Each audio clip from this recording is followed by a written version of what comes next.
Yan, muli po magandang hapon sa ating lahat. Tayo po ay dito sa ating munting halamanan. Ito po yung ating Lakatan Farm. So, yun po yung ating kubo. Yan, medyo kulang ng linis. Pero okay lang po kasi pag naglampas na po yung mga saging, kasakagay nito, ay mag-i-spray po tayo. Once lang, once. So ito po yung ating mga lakatan dito. Ayan, bago po tayo pumunta ng Davao, ito din po ay tanim natin. So nasa mag 3 months na po ito. Mag 3 months. So ito na po. Malaki na sila, oh. Yun. Ayan. So ito po yung ating mga tanim dito. Itong lupa na ito ay hinihiram lang din po natin. Ano? So yun na po, oh. Ikita po natin yung lumalabas na po yung dahon ng ating pong mga tanim. Yan, papunta na yan hanggang dun sa dulo. Yan. So mayroon na pong mayroon na pong tanim. So yan po, inalilinisan lang natin yung niya, linis puno lang tayo. At kapag medyo lampas na po yung mga dahon, saka po tayo mag-i-spray ng herbicide. Once lang po, kasi talaga, no? Lugi din tayo kasi pag hindi natin linisan, yung paikot lang po niya, paikot lang ng puno ang ating i-spray, paikot lang ng puno. Ayan, so kailangan palakihin muna natin ito pong ating mga lakatan bago tayo mag-spray, kasi po pag matamaan po yung dahon, naapektuhan po yung tanim. Pero kung ganyan na po kalaki, ganyan, no? Pag nag-spray ka sa paikot niyan, 1 meter paikot, ay hindi na po maapektuhan yung atin pong mga saging. So yun po, hindi po general spray. Hindi po general spray. Ang po natin ay 1 meter paikot lang po. No, 1 meter paikot. So ito po ay nasa lang po ito, 500 lang po ang ating natanim dito. Kasi nagbabawas po tayo. Hindi kagaya na napaka siksik yung ating pagtanim. Pero ngayon po ay nasa tamang distansya na. So dito din po, may mga tanim na rin po tayo dito. Oh. So yan, mga tanim natin dito. Yan. So yun po ay makakabuilo na. Yan. Oh.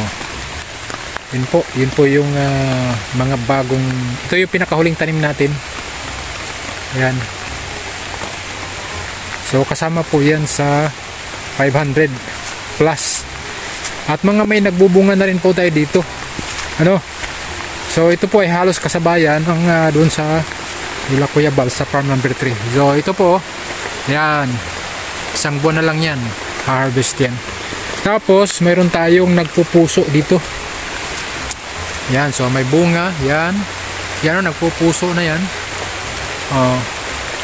Tapos ayan, dito pa, yan, may nagbubunga yan. At dito din po, titingnan po natin, meron po tayong tinanggalan ng puso. Ito po, pinapalaki po natin, tatanim po natin yan. Yan, ito, yan po, ayan. So dito po, meron po tayong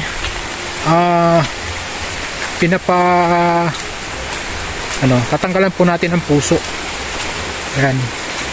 So ito po, natatanggalan na po ng puso natin. Ito. Ayan. So 1, 2, 3, 4, 5, 6, 7. So 7 sapad po. Ayan. So dito, may tatanggalan din po tayo ng puso dito. At medyo malaki-laking ito.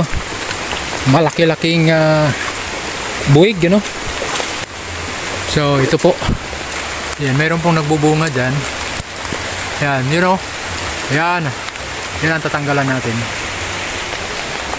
So yan po, 10 po, pang 11 po yung hindi kumpleto ang daliri. Yan, so napakalaki, 1, 2, 3, 4, 5, 6, 7, 8, 9, 10, pang 11 po yung bandang baba, hindi kumpleto ang daliri. So tanggalin po natin ang puso. So yan, natanggalan natin na ng puso. At mayroon namang nagpupuso din ito. Yan o, lalabas na yan. Yan, kung makikita nyo po. Yan o. Oh, di ba? Yan, at saka yung isa pa. Saan yung isa? Yun. Yun o.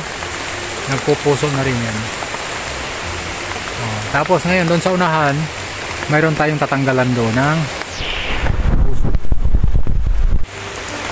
Oh, yan, natanggalan na po natin ng puso. So bilangin natin ha, 1, 2, 3, 4, 5, 6, 7, 8, 9, 10. 10 din. Oh, 10 sapad din. Ang laki.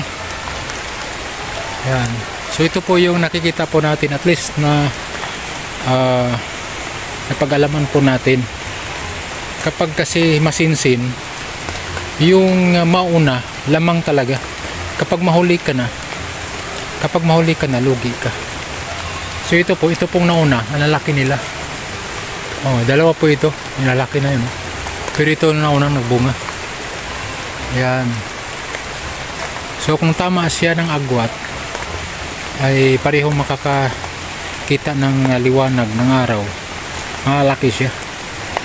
So yun po lang ang update sa ngayon dito po sa ating mini Lakatan Farm. So continue to support Kuya Bal Santos Matubang at Edna Vlogs, Kalinga Prab, at sa lahat ng mga Kalinga partners. Basa tayo, ulan. God bless po, ingat, bye bye.